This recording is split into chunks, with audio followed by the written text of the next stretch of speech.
Hi, and welcome to Back to the Balcony, the podcast about movies and culture from a classic century. I am your host, Jimmy England, and today I've got a very special episode for you. I did it with my great friend, Bret Measor, who's a big cowboy fan, but oddly enough, he'd never seen 1969's True Grit with John Wayne.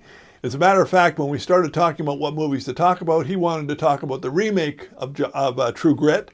And I said, no, I want you to do the original one.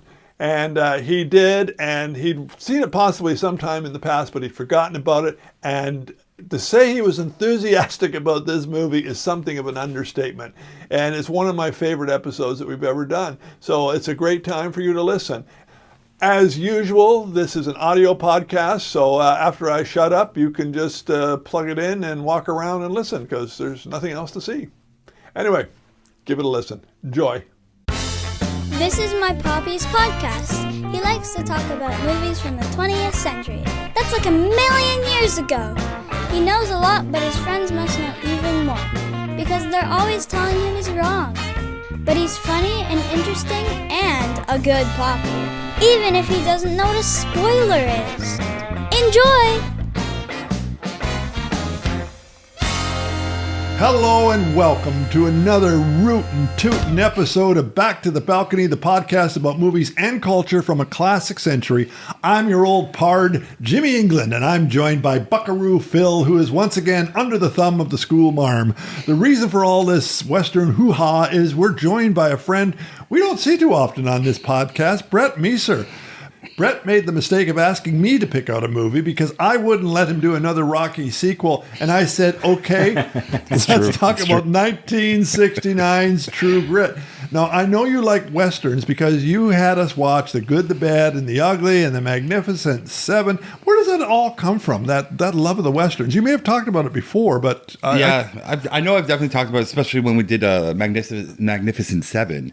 But the love of the Western, it comes from my dad, for sure. Really? Whenever there was a cowboy movie on, it was on the TV all the time. I know Sunday was always Cowboy Day. I don't know why, but for some reason TV would always show cowboy movies. On Sundays. On Sundays. Awesome. And it was like, don't bug my dad. He's in church.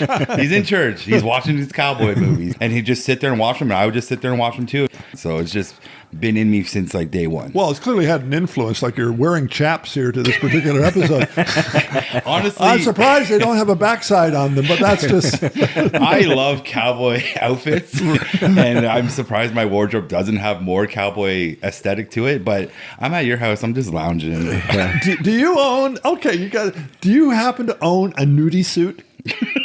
Do you even know what a nudie... Don't know. What's a nudie suit? A nudie suit. You know when you see a country and western singer get up and he's got a whole suit on, and it's all covered with rhinestones and all that sort of stuff on? I didn't know that. Yes, it was actually named after a fellow in, I think it's Los Angeles, who designed and made those. If you own an original nudie suit, it's actually worth a lot of money today. Really? Yes. Like, did Elvis wear those things? Like, that's what I'm thinking. He may have got them from the same guy, yeah. but definitely the country and western stars out there who do the whole glitter thing, that's usually a nudie suit. Well, I don't own one, but maybe I should. I'm picturing you in one, buddy.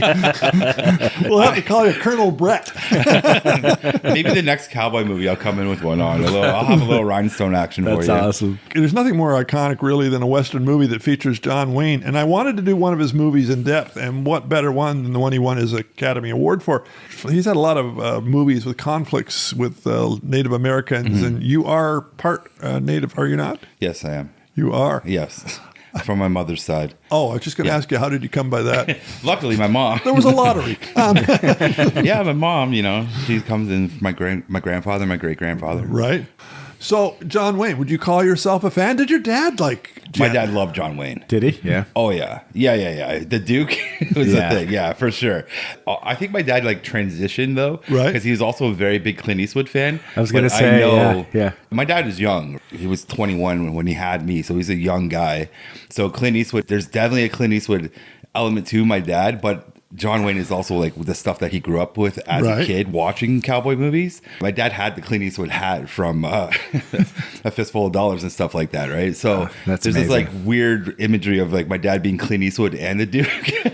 It's weird, but he's transitioned with that character, like that actor. It's amazing the influence John Wayne has. I was at a trade show in Atlanta one time, and I went out to a jazz club and with some other people, and I was asking the one person, who are your heroes? And they immediately go, John Wayne. Really? And I don't think that's unusual. But the weird thing is, who they, I think, were identifying with was not John Wayne the man, but John Wayne the actor. Yes, I think so. The character. Yeah, he's one of those actors whose persona has surpassed his personality to the point that that's what they remember. Yeah. They might know his politics and his other stuff as well, but that's secondary. He's the guy who defended America. He is the image of the Midwest, right? Like, that is him.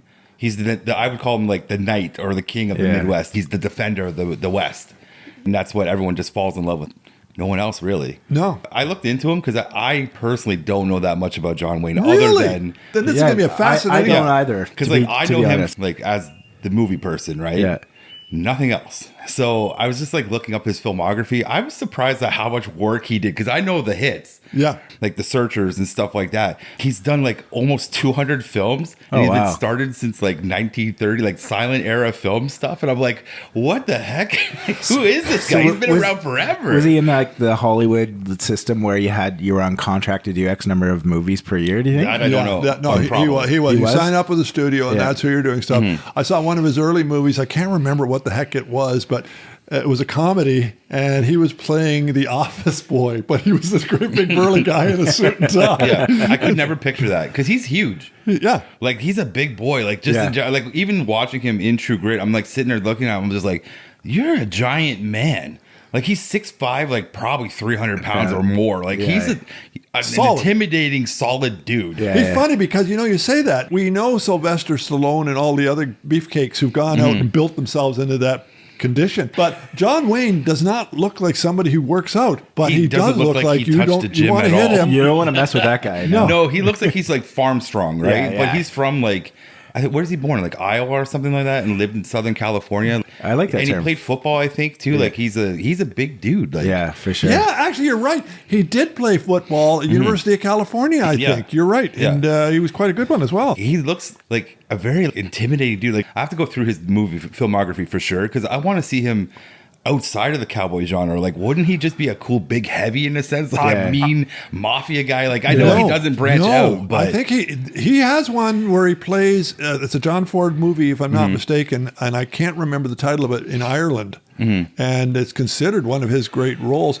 He never won an Oscar, but every year you would see him in these movies, and you'd look back and see who won the Oscar, and you go, he was just as good as that person there. We're going to get into, because he won an Oscar for this, and I'm going to get into it in a little more depth later on. Was it supporting actor he won for? Or? Never. No, he won this. True Grit was the very first and only acting Oscar that he ever won. Yeah. Oh, wow. Which is surprising for the amount of body of work that he did. Yeah. It's not my favorite John Wayne movie. My favorite John Wayne movie has to be The Man Who Shot Liberty Valance, who we'd already talked about on this, or I would have had you do it, because I thought it showed an awful lot of depth. He showed vulnerability in that movie. It was still a Western. He is the cowboy, though. Like, in general, like, you can't say John Wayne and think of anything other than the cowboy. Have you ever seen Stagecoach, the original 1939 that he was in? I wasn't born yet. No. I thought your dad would have it on. I probably have, but don't remember it because I was probably a kid. My dad was watching it. There's this shot where he is standing on the road with a saddle in one hand and the rifle over his shoulder, and the camera just zooms in on him. That is just wow.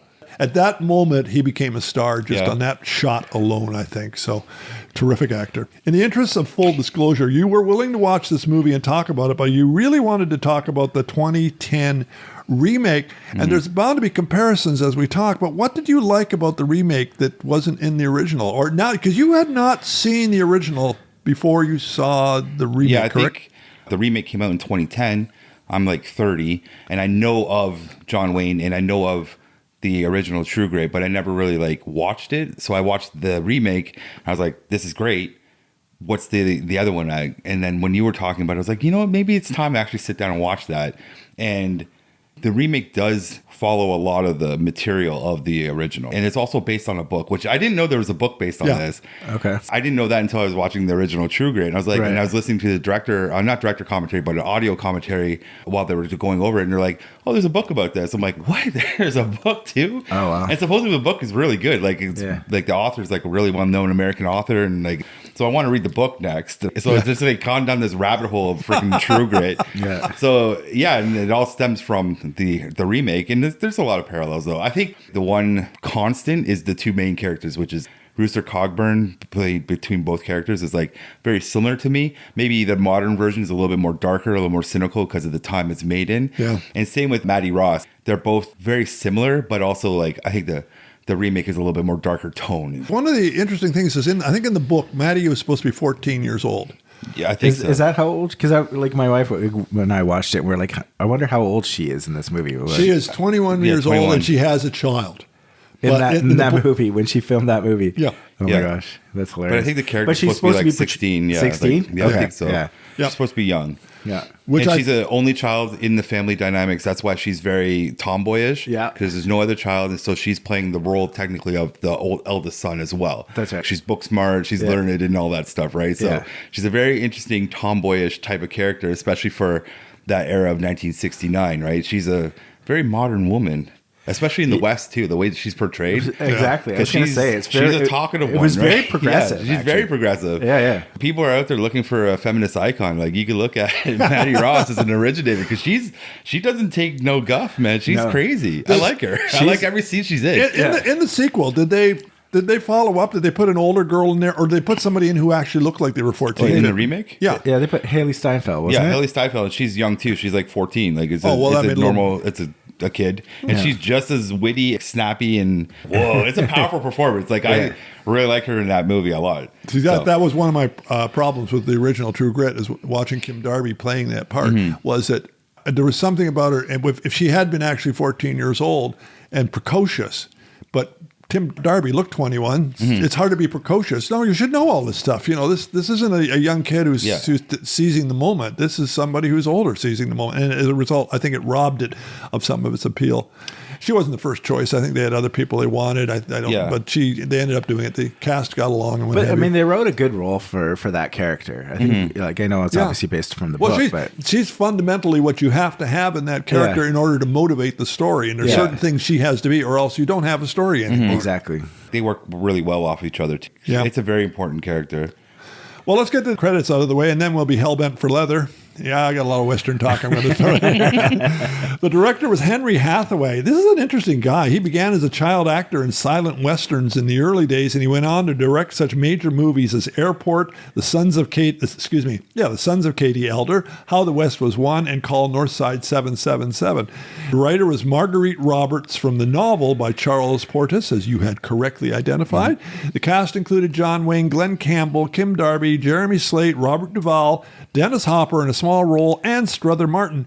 And in a minor role with no character name, and in his very first movie ever, Wilford Brimley. Come on, really? Wilford Brimley was in that movie, and it's the first movie he ever did. What character was he? I don't know. It was an unnamed character. Can I add another character in there that you missed? Sure, who? That I was even surprised of because I was doing I do research too, Jim. Oh yeah. You little show off. I also do a little research. But did you know that the actor who played Tonto, Jay Silverheels, was also in the movie? Yes! We were in southern Ontario, and Jay Silverheels lived nearby us in the, I don't know what the proper name, we're going to call it the Six Nations lands. Yeah.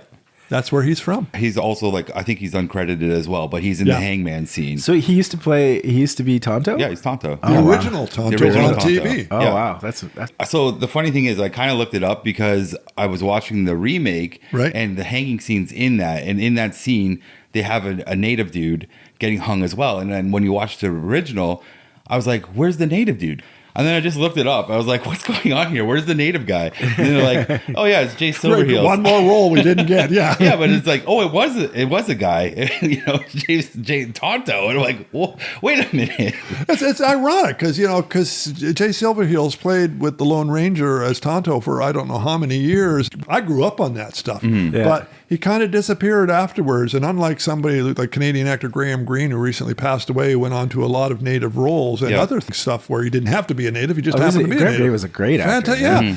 But Silverheels I would have liked to see him do more. It's too bad. Yeah, but then it was a different time. So was he one of the 3 people that were getting... Yeah, he's one of the 3 people that are getting hung. At the beginning of the in the movie. Oh, wow. Yeah. And he's just there. You briefly see him, too. Like I had to rewatch it. I was like, where is he? Yeah. And he's there. He's right there. They're like, wow. There you go. Yeah. Well, the estimated budget for this thing was $3.9 million, and the estimated box office worldwide was $37.6. That's coming back 10 times. Wow, that's pretty good. Yeah. And those numbers are both from Wikipedia and the numbers they both check out. Now, let's start out with the obvious. Can you give us a synopsis? You know what, Jim? I can. But that's very good. Let's move on. Can we paint a quick picture here before we get into True Grit 1969 real quick? Because I think this is kind of important. Go for it. So we're in the 60s, right? You're born, you're doing things. Yeah. And this is a very important time because the Western is changing. Because we're getting Corbucci, we're getting Sergio Leone, all of their stuff is out. So we're getting a big shift in the cowboy era of the golden era, which is John Wayne. Yep. And he's being ushered into this like Italiano spaghetti Western style. Nothing but hits are coming out too. So John Wayne's out there, still golden era representing. And then he comes out with True Grit. Because I feel there's a little spaghetti Western in there. Just a little bit because of the character. Nothing else. Yeah. But I think Rooster Cockburn comes across as almost like, this is me doing anti-hero in a sense. Yeah. I'm sorry. You've blown my socks off because that is actually, I think you are right. That is a very cogent interpretation of what we saw there. Yeah. I think you're right. We were beginning to see at the tail end too of the spaghetti Western roughly. Yep. Once Upon a Time in the West is out in like 68 or something like that. And then this comes out, True Grit. Mm-hmm. John Wayne's like, I can do it too. I looked at it like that, where he's like, I can do it too and still be me. Yeah. Because he's very particular about his cowboyness, right? Like he's got a very specific portrayal of the West. He apparently was offered the part in Blazing Saddles and turned it down because he felt that it was going to satirize what he had done for a living for his whole life. I also looked into how did Clint Eastwood and him never work together? But they supposedly had a clash between each other, ideals of the Western, because of what Clint Eastwood's doing changed the business. So they clashed on just the, morality of what the Western was. So they never actually got together to work on anything. But the proposed project was Hostiles, which came out now. I can't remember when that came out, but a recent film. But they were supposed to work on Hostiles together, and John Wayne rejected it. He's like, no, I'm not working with them. Really? Which is crazy. Really, eh? So we never got the two icons of Westerns never worked together just because of ideals over the Western itself. Jeez. Yeah. Even Arnold and Sylvester Stallone worked together. Right? Yeah, eventually they came to terms, right? Yeah. But I just wanted to bring that up before we get into what True Grit is. Sure. Because I think it's kind of important where this time plays into the grand scheme of cowboy movies. I think you are right. This was moving past the casual brutality to something that was a little more Wild Bunch brutal, to be honest with you. Mm-hmm. And by this point, it was interesting. It almost redeemed the Western because TV Westerns from the 50s and into the 60s were huge. Yeah. We've talked about this in the past with other people. Like you would go on, look at the top 10 shows on TV, and like 8 of them would be Westerns. Mm-hmm. I guess the closest thing we have to today is when you look at reality shows, and there's so many damn reality shows out there. Yeah. But that was the Western. That was every show was a Western.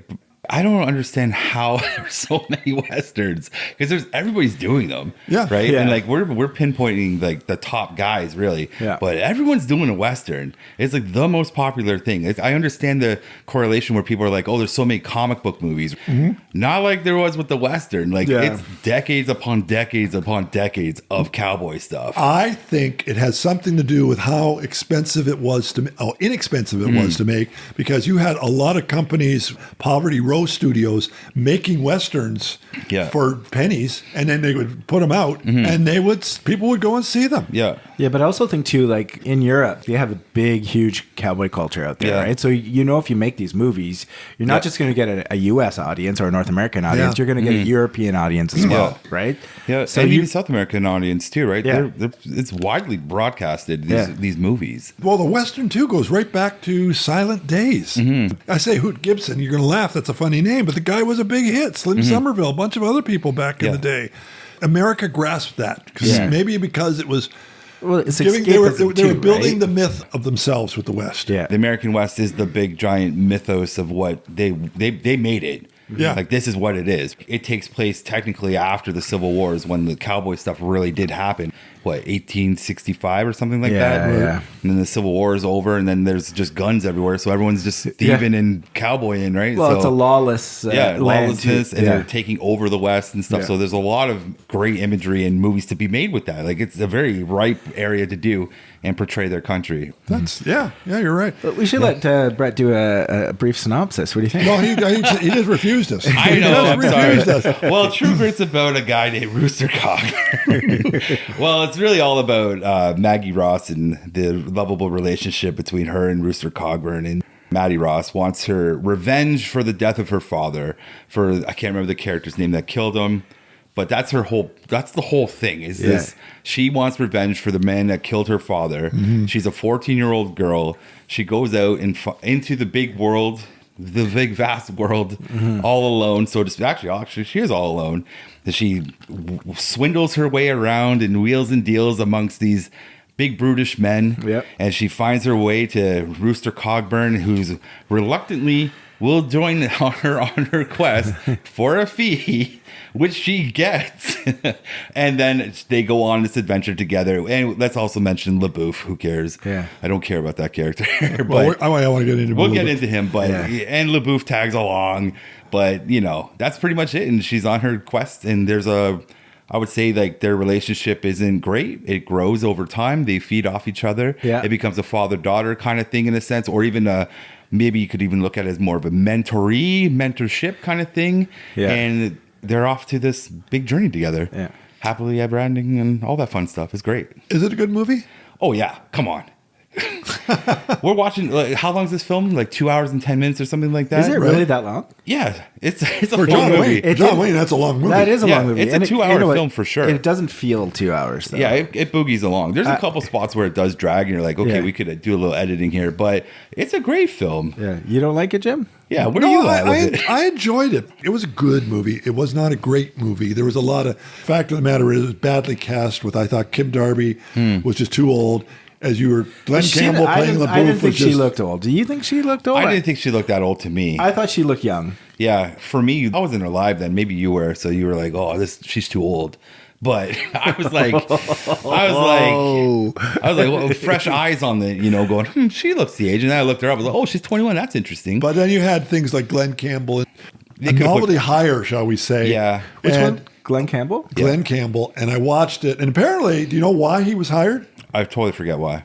They were hoping that he would sing the theme song and make it a hit and promote the movie. Oh, Oh, really? but he didn't sing this He theme didn't song. It sing was it. the other guy. I can't remember his name. Okay. Some British singer did it. Okay, let's pause for one quick second here.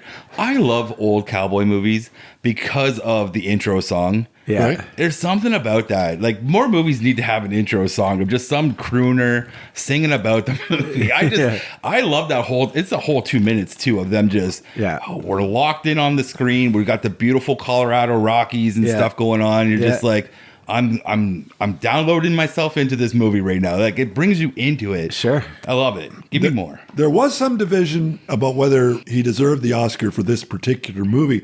This could have been a trivia question for you. Do you know who he was up against that year to win the Oscar? No, I did not look. Richard Burton for Anne of a Thousand Days, Dustin Hoffman and John Voight in Midnight Cowboy, and Peter O'Toole for Goodbye, Mr. Chips, and he beat them all out. That's quite Dustin Hoffman and John Voight were both I didn't realize nominated. Midnight Cowboy was that old. Oh, wow. Yeah, it came out the same year. And- 69. yeah. Wow.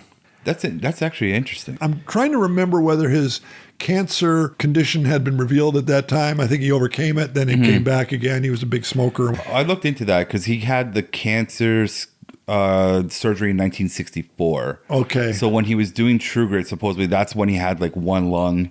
That's why he doesn't smoke in the movie too. Like he only has the one smoke, but it's mostly because of that. It's one of those things he probably should have won for his body of work because he had a tremendous body of work. Yeah. Like you said, it's his body of work, but it's also because he's such an icon in the industry, right? Like, Yeah, that's an interesting point. It's not a bad movie for him to win on, though. Yeah. No. Like, I'm sure there's better performances out there in the body of work that he's done, but it's also a pretty good movie to win on.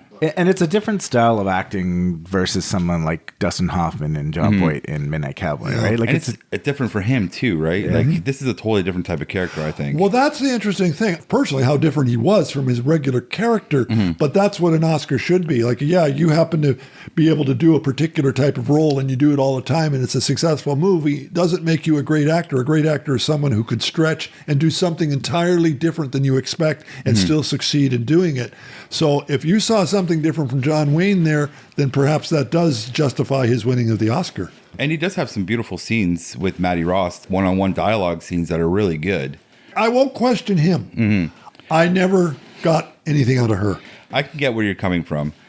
You know what? No. I think they actually play off really good off each other. Yeah. He's this old veteran, grizzled veteran, and she's just this young, starry-eyed girl. Well, not really starry-eyed, but she's like got her point of view and her mission, and nothing's going to stop her.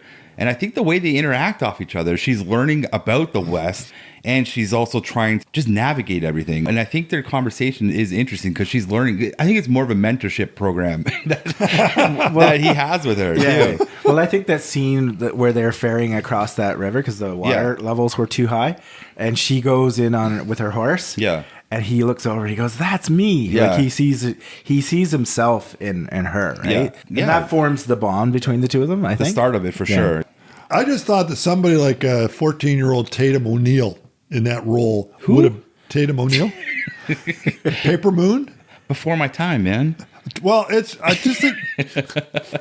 I know who Tatum I O'Neal don't. is. I honestly don't. Should I watch this movie next? We're going to talk about Paper Moon. Yeah. Have we done Paper Moon on the podcast? We have. Have we? Okay. Yep, Sure. somebody else. Yep. Okay, I'll have to look into this. I'm trying to think of somebody else who's been a young actress. Right. It sounds to me like you just didn't like her acting. You know what? It just didn't feel right to me. Her sense of vengeance has the naivety of somebody who's emotionally younger than who I saw on screen. You know, that's what a child behaves like. Somebody killed my father. I want to kill them. And that is just so focused on that more than anything else in the world.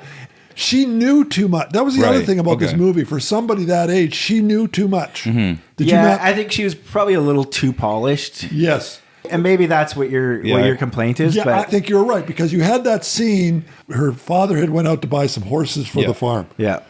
It's out in the middle of nowhere. So the education, I don't know how she got the education, but she went to pick up the stuff to get the money back for the horses. And she turns around and said they were breeding stock and these are geldings. Who taught her that? Her father apparently didn't know it. How did she know it? That's true. But she is the only child. You got to remember that. So she gets all the learning. But the learning she would have been from her parents, and her father couldn't No, tell her. I don't know about that. I think her family had a bit of money. I think. For sure. To buy horses, Yeah, to buy those horses and stuff like that. I think they would have paid for a proper education for her. And also, you got to remember at the beginning of the movie, when he leaves, I think they brought in other cowboys that probably hung out because the guy that kills him, which is Tom Chaney, he's a horse guy too. So maybe she picks up some stuff from the streets, you know?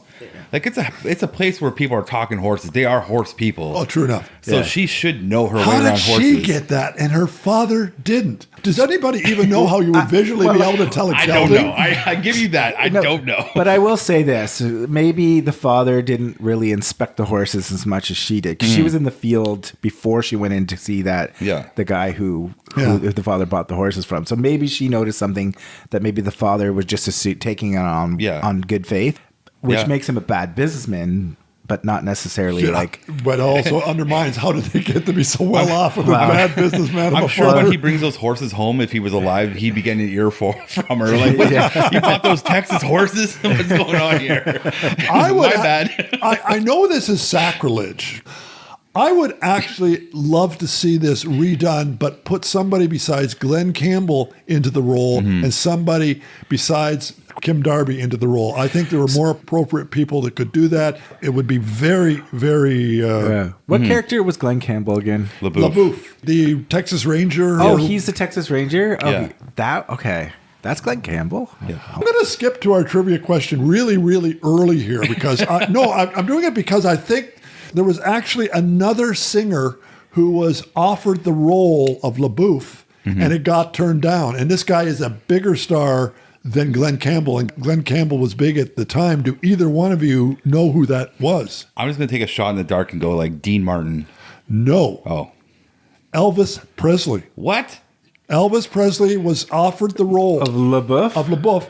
Tom Parker, Colonel Tom Parker, Colonel Tom Parker turned the role down because they wouldn't give the star billing to Presley. Wow. Have you guys ever seen Presley do any acting? Yeah. Yes. Yeah. He's actually not bad. He's not bad, but he doesn't deserve top billing over John Wayne. No, he No, wouldn't. no. No, There's he no wouldn't. way. Imagine the ego to think that you deserve top billing over No, John Wayne. hold No, on. this is the This management, wasn't though. Presley. Yeah, this this- was Colonel Tom I Parker. know, Yeah, but, that's but it's management's ego. it's his team, right? Like, He was not always a good manager. No, he wasn't. No. That's true. That would have been interesting, though. Elvis Presley in that movie would be a totally different vibe. yeah, you're right. Totally different vibe. Well, the thing about it is Presley did do a dramatic movie at one time, and he was actually damn good in it. And if you watch even his run-of-the-mill movies that he does, he's got a range. He can do things. Yeah. But Parker put him into those movies to make money. It was not about art. How can I maximize how much money I'm making off of this guy? You know for sure if Elvis Presley was in that movie, the scene where LaBeouf meets Matty Ross for the first time at the parlor there, Yeah. Right? you know Elvis would have been singing a serenading song to Matty at that point in time. There's no way that scene would end any differently than him singing a song to her. That's hilarious. True Grit would be a totally different movie with Elvis Presley. I think I would love it even more. It would just be so crazy if he was in it. Yeah. Wow. It's funny. Robert Duvall, who's he play? He plays Oh, Ned. Ned something. Yeah, is he Yeah. Ned something? Yeah, I didn't know that was Ned him. And then Pepper, because when he tackled the one guy, or was it the girl? He tackled Maddie, and then his hat comes off, and you see like he had all this balding hair. I'm like, is that Robert Duvall? Yeah, it took me a minute too. Ned Pepper was Ned the Peppers, yeah. He looks familiar. He definitely looks familiar. But I was like, until I saw the credits, I was like, And also, he's super young, right? he's Like, super young, but he had Yeah. no hair. I'm like, okay, well, something's not adding up here, right? I was thinking the same thing. I'm like, I know this face. Yeah. Even with the other guy, what's his name? Dennis Hopper. Dennis Hopper. I don't even. Yeah. I didn't recognize him. No. No, in I the don't movie. even. The thing is that I didn't recognize him when it was like close up on his face. I'm like, Yeah. I know this face, but when they revealed him as the dead kid, Hanging over the horse. yeah, and then when they lifted his head up like that, I was like, Oh, he was the kid? Oh, yeah, he's the kid that they killed. Okay. Yeah, All right. So I didn't pick up on yeah, and Dennis that's Hopper. when I was like, wait, I really know that face. So then I looked it up. I was like, oh, it's Dennis Hopper. Dennis- Duh. I'm stupid. Yeah. So there's some pretty good names in this film. Yeah. Right. Oh, yeah, Like, definitely. Yeah, it's got an interesting cast. Westerns by nature have always been panoramics. John Ford movies, they created our image of the West. Is this movie a very scenic movie in the classic Western sense? It does have some really good scenes Oh in it. man, they're stunning. Yeah. Some of those like the vistas that they show. Yeah. That one shot's beautiful where they pull up to the little cabin and it's just a big wide for a while. And you just Yeah. see the little horses coming in. That's Yeah. like a painting. Yeah. And you're just sitting, I'm like soaking it up. Even the beginning, right? When the song's going on, you just Yeah. have that wide of the house. Right. I'm like, this is beautiful. I want to go there. Because in the commentary track, they were talking about how it was filmed in Colorado, Colorado, wasn't it? but the movie's supposed to actually take place in Arkansas. Is it Arkansas? Yeah. Okay. My vision of Arkansas is completely different from that. And like a lot of the little towns, like those were real. There's only I think a couple shots that were on like a sound lot, Right. But most of it's filmed in location too, and different locations around. So that lodge. Speaking about that lodge, when they pull up on the Yeah, that's Like, is that like just a lodge that anybody could go to? So, what was okay. the deal with that? Back in the day, and even today, like there are cabins just scattered around. Like when you go hiking stuff, like in deep deep woods. Yeah. They're there, so you could just use them. Okay. That's a normal thing. They're just out there. Back then, too, if you had coffee and stuff, it's like you have a coffee ready for people. Okay. Like it's a thing. Okay. You are right. I think I learned this from Western movies, but if you're going along, you go to a farm and you need a place to stay the night, you introduce yourself and they would put you up because they're in the middle of nowheres. Yeah. If they've got any conscience, they'd feel terrible about sending you off. Yeah, exactly. And like back in those days, because this movie takes place in like the 1880s, I believe. Yeah. A little bit sparse because of all the looting and stuff that was going on, because of the cowboyness. So it still happened, but people were very wary of who were just letting in here, you know? Yeah. But it was a normal traditional thing. Yeah, the West was changing at that time. Because there was a lot of guns out there. There were a lot of guns, and we saw a lot of them.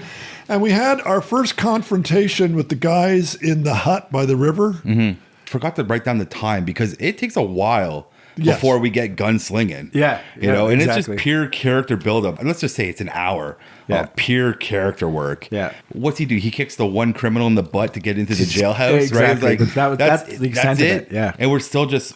It's like, okay, now it's time to shoot people. You're like, whoa.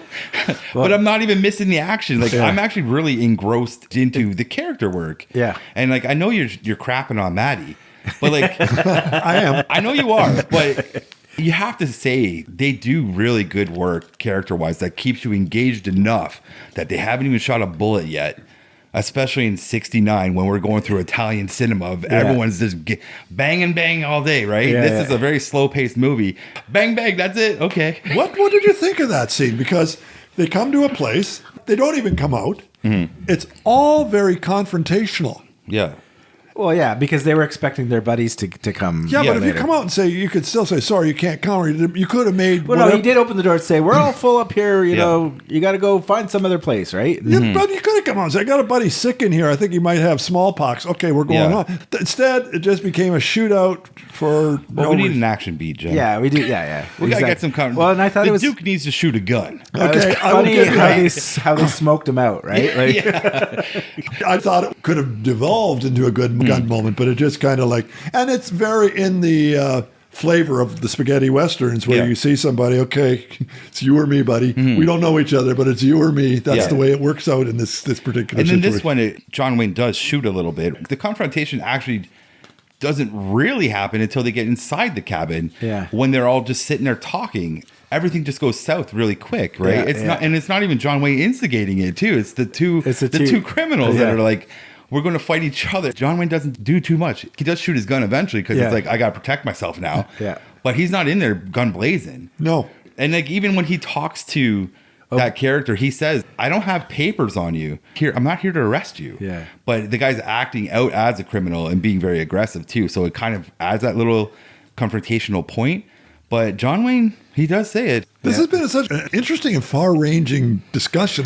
But you know what, though? I will point out that there was gunshots prior to that scene.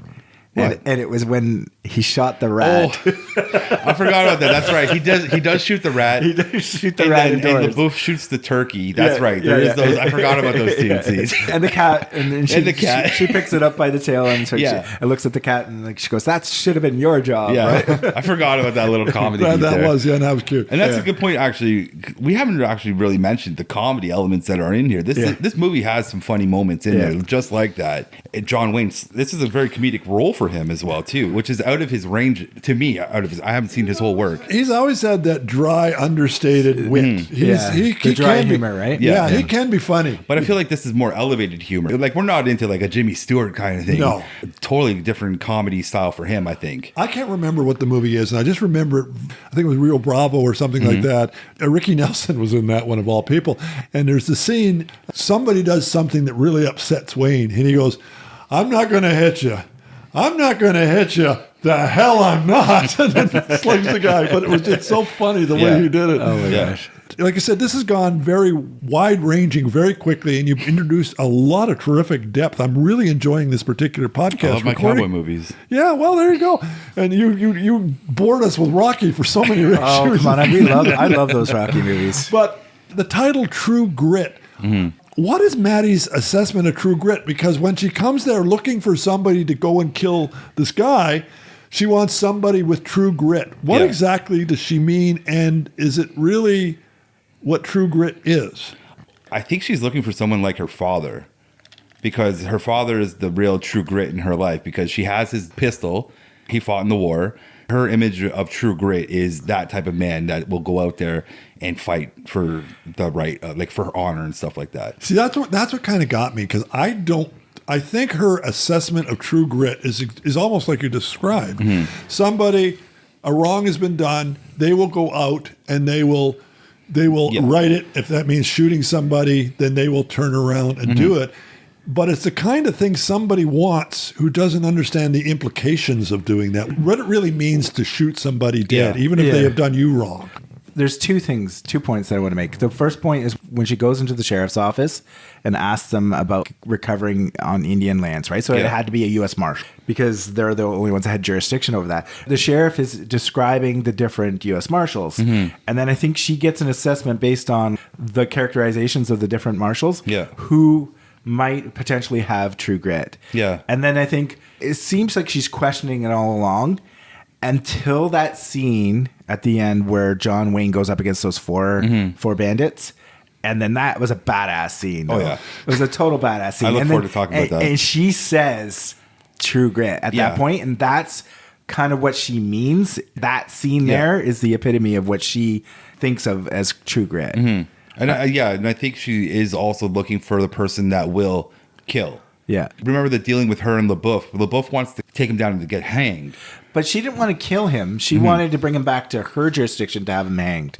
I think she always wanted to kill him. I think she always wanted to kill him too. Yeah, like I think that was just sugar talk. Like I think she was like, "I'm killing this guy. It's my revenge." I think the hangman part is kind of her white lie, so to speak. Like, yeah, this is what we're going to do. But I think she wanted Rooster Cogburn. You're right, because when she was asking about who to get, because she was questioning all these different people, when you listen to what everybody said, he wasn't the guy I would have chose. Yeah. But one of the reasons was because he went and got them. They're dead or alive. Well, and that's the courtroom scene, where he's literally like, "How many people have you killed?" Well, 13 to 15. You get the John Wayne voice in there. Well, 13 to 15. Are you sure about that? Well, all right, round it up. And you're like, okay, 25, 20. And you're like, oh, dude, but that's a good characteristic for us as the audience going, oh, this is a man of true grit. This guy kills. Like he has his own code when he's out there. I would have liked to have seen this movie so that at the end she realizes that what she assumed was true grit was not, that it was actually something entirely different,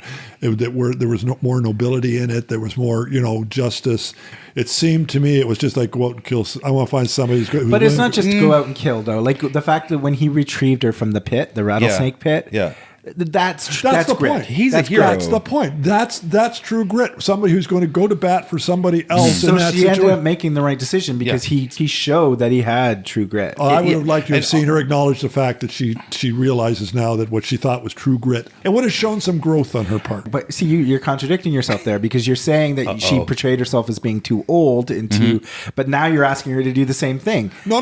If she's young and naive, she has to be young and naive. She can't be both, right? But you can also, during the course of I don't know there's if a story arc, and you can. Can a 14-year-old do that? I think so. I think maybe later on in their life they can realize it, but I don't think at that particular point in time they're going to come to that realization. But that was a very traumatic business that she had been through right down to the end. Agreed. And I think she did. That's a transitional sort of a thing.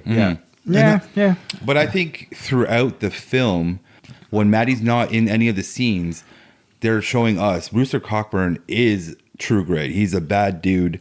This girl shouldn't be with him.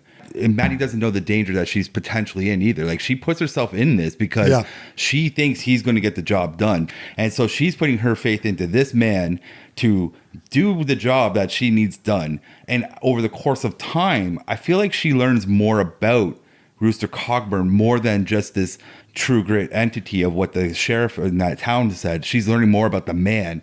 And he also is becoming a different man from having this child in his life that comes along on the adventure. I don't want to get to the end because the end is my favorite part in this movie. Okay. At the end, him having his own self-realization, like, It's go. Nut up or shut up. Fill your hands. Fill your hands, son of a bitch. Like, that's a powerful line. And he pulls out the guns, and I don't care. We're talking about it. He pulls out the guns, and he's blazing across the open field. He's got the reins in his mouth. Beautiful. Yeah, puts the reins in, pulls out the pistol, and the rifle, shotgun, the rifle. Yeah. And when he spins it to reload it, oh my gosh, that was so badass. Let me speak about, hold on, because my first time ever seeing that image in my life is in Terminator 2. Yes. With Arnold Schwarzenegger on the motorcycle. On the motorcycle, yeah. And he goes pop and does the reload. I've never seen that before. That's amazing. I didn't know you could do that. Yeah. I'm watching True Grit, chilling, just watching the scene. I'm like, this is beautiful.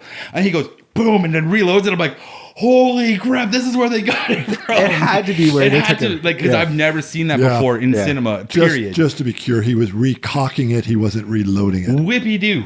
It was a beautiful moment. And he just so smoothly did it. Whippy-doo. It was such a cool You scene. picked up a lot of Western lingo in this movie, didn't you? It was so cool. And it took me back to Terminator 2. And I'm just like, oh my God, that's where James Cameron probably ripped it from. Because I know that guy likes cowboy movies. Yeah. But like, sure. it just the correlation between it, I was like, John Wayne made that look so damn cool too. You know what? You can sit there and be like, oh, it's a 2-hour movie. But that end sequence of that was worth it. Okay. That was so worth it. I cannot believe I'm asking this question. Is there enough blood spilled in this movie? I think yes. Yeah, for what it is, sure. I think, you know what, the buildup was strong enough Yeah. that it is a Western. Typically, you would see more violence. I think this was enough. I think, again, I'm not believing I'm saying this, it should have been more visceral. We should have actually seen wounds. I think what's happening here is it sanitizes the violence. It makes it noble somehow to be shot. These are movie dead. Something like Bonnie and Clyde, that seemed like real people dying because you saw all the bullet holes and their bodies bouncing around. At the beginning, it was just too sanitized. Anybody want to challenge me on that? I'm going to challenge you on it. You're right and you're wrong. It's still golden era John Wayne cowboy movie. He doesn't go around gun and blazing. That's never been his MO. Right. And at that time, like I said earlier, we have Sergio Leone and Corbucci style of movies out there, which is just bullets everywhere, blood splatter everywhere. So it's two different mind frames, like two ideas going on here. So if you're looking for the traditional side of things, yeah, this is perfect. But if you're looking for like Corbucci or whatever, then okay, yeah, your appetite's not going to be wet because there's not enough. But for the time, were the violence in cowboy movies more visceral than this? I think it's pretty similar to me. I think it's until it is, but you never saw blood on the vest or anything like that. Well, this one had blood on the vest, yeah, right? But it was a little bit. Let's put it that way. But they cut the fingers off too. Like I think maybe they might have pushed it a little bit because of what Sergio Leone and stuff was doing. We got to put a little blood on the collar here. Yeah.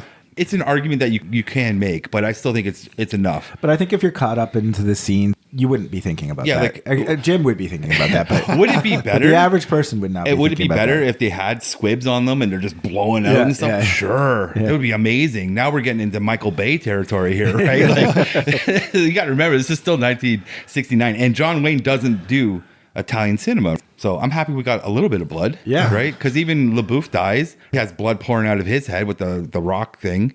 It's there. The fingers are getting cut off. Like, I will say, I was surprised that he died from that because he then woke up and then he helped get them out of the pit. Yeah. Then all of a sudden he falls off the horse and dies. That was a little convenient. It seemed a little odd to me. I just like that we don't even talk about LaBeouf. Like, that character just sucks. Like, we don't even care. This is a John Wayne movie. John Wayne's impression of people from Texas was hilarious, though, right? Yeah, Texican. I don't think Glenn Campbell ever managed to get up to the level. Like I said, when they did isolation shots where they'd filmed of him doing his thing, they weren't bad. But whenever he had to relate to somebody else, he didn't have that gift of being able to listen and back and forth and seem like they were integrated. It always seemed like somebody reciting lines. He did a good job reciting them, but somehow that's exactly what was going on. And I would like to just point out with him too, when John Wayne's on the screen, he's max aura. You know what I'm saying? Like, he's stealing every scene. How do you even compete when you're like kind of a newcomer to me, this Glenn Campbell guy? Yeah. How are you even going to compete with John Wayne on the same scenes? Yeah. Got to give credit to, what's her name, for even being able to stand in the same presence of John Wayne and like deliver her line. Exactly. I know you don't like her, but you have to give her credit for going toe-to-toe dialogue-wise with John Wayne. And she might even steal a couple scenes from him. Wow, we have so much more I could actually say about this. I think I said earlier he never did get any Oscar nominations. He did. He got 2 Oscar nominations in the past. Oh. Do either one of you know which movies they might be? You take a guess. Go ahead. I'll take a guess with like The Searchers. Okay, wrong. And the Alamo? And the other one? The Alamo? No. Damn. Oh, I'm sorry. Did you? Oh, Alamo. Yeah. Yes, the Alamo. He got one for that. Was there a war movie he was in, or Yes. was that one of them? Yes, that one. The other one. What's that war movie? I can't remember the war movie. Sands of Iwo Jima. Sands of Iwo Yeah. Jima. Okay. Alamo and Sands of Iwo Jima. He was nominated for both of them. Very American movies. America wanted to believe about itself, I guess. There we go. Wait, are we wrapping up? Now, I've got to. We're almost up to an hour here. Hold on. Go ahead. Hold on. Let's talk about the actual ending here. Okay, let's do it. Okay. Just because I really like the end of the actual movie when they're at the graveyard of her father. Yes. And it's Yes. just her and Rooster Cockburn just talking for a minute there. And you're my father now. Like, you can come back here and be with me. And just to be clear, the graveyard is at the farm, isn't it? Yeah, it's at the farm, graveyard. the family farm, and she's talking. Like, it's a pretty emotional scene. I want to be buried here with my family and my brother and like all these other family members and stuff. And like someday when you pass away, I want you buried beside me. That's right. And I thought that was like a very heartwarming That's scene. a touching scene. I was like, this is beautiful, and it's just, and Cockburn's just like, yeah, maybe. Yeah. He just jumps on his house and jumps on his horse and rides Yeah, away. he rides off into the sunset, right? Like, I will give you, it was good. He didn't just collapse and go, yeah, I want to be here or something. No, the Yeah. fact that he kept his independence, but he kind of kept that connection there. You felt that connection was there. He might not do it. He might go somewhere else. We don't know. Yeah, that's we don't know. Back in the day, you can't transport a body easily. Yeah. If he's 200 miles away and he dies, he's not coming back. Yeah. There's also another scene that we should touch on, which is funny because throughout the movie, she's like dropping the name of her lawyer as a threat. And at the end, we see the lawyer coming. And it's funny to see him, and I just thought that was. I forgot fun. about that. Yeah, because she sprinkles him every time there's like an opposition or something like that. She's like, "Well, my lawyer." And everyone's like, "Who's this lawyer?" Because even LaBeouf's like, she just throws that around. I'm like, who is this person? And he looks like some accountant dude, right? Yeah. You're just like, wow, they actually paid it off in the end. It's like, it's a person. That adds to the humor, though. That's like we were talking about, right? Yeah, and I think that was important because this movie could have got into the tragedy end so much that it would become too heavy-handed. I will give them full marks for leaving it a little bit with some humor. So we didn't even talk about Maddie's confrontation. I'm not talking about anymore. I her have one-on-one conversation with the murderer of her father. Oh, like, yeah. We didn't even talk about it. Or the kickback on the gun because John Wayne he shows the gun. And he's like, unless there's a fence there that you can lean it on, right? Yeah, like it pays off too because he does talk about the big dragoon gun. And he leans on her shoulder like, "You're gonna need this," and then she has the one-on-one, which is a very awesome scene too because you're like, is she going to do it? It's important scene. Come on, hold on, Jim. Yes, we have to do It's an important this. scene because this is her moment. Am I going to do this or not? Because she's in a threatening spot. Her back is against literally a wall, fumbling with the gun, and her dad's killer's across the little river there. We're all kind of sitting there going, is she going to do it? Like, they build up the tension as she freaking wings them one, right? Well, he tells her she's got to cock it all the way back. Yeah, that's right. She doesn't tell her. She doesn't even know how to use the gun. I totally forgot about it. He does instruct her because he doesn't believe she's going to do it, That's right? That's right. He has confidence that this little girl is not going to do it. And she cocks it and she's holding it. I have no choice. I'm going to have to talk over the two of them or this will be going on for another hour. The movie is great. Hold on. The movie is great. I recommend everyone watch the 1969 True Grit. Just watch it. So you don't time. regret me making you do it? No, I'm actually very happy to watch it. We what got to you're watch. looking for is grateful. Just like I'm grateful because you're finally done. We're going to watch the 1975 Rooster Cockburn sequel, which I didn't know it existed until today. That's awesome. I will have you back sometime in the future, and I will give you that. But thankfully, unlike the Rockies, where you could just keep going and going and going, you cannot do that. I think it was the only sequel to this movie. So thank the Lord. Anyway, if you want to contact us, you can do so at balconypodcast@icloud.com. We're also on Facebook. Look for the microphone against the red background. A big thank you to Bret. A big thank you to Bret for coming back to do this. I haven't seen you on the stage for a while. Have you moved away from comedy now? I took a little break, just to chill and work and figure things out, but I'll be back eventually. All right. I have some stuff I've been writing down. Nice. Yeah, I'll be back. What about you, Phil? Do you have a lot of time on your hands now that you're not studying for anything anymore? It's a funny thing about time. It always gets eaten up with other things. I thought I'd have a lot of free time now, but you know what? I just find myself being more busy than ever, right? I retired and people said, I got a lot of time to do things. Yeah, and apparently I have to do them. It's true. Anyway, I'm Jimmy England and I'm still busy, but I'm going back to the balcony. Stay safe, everybody.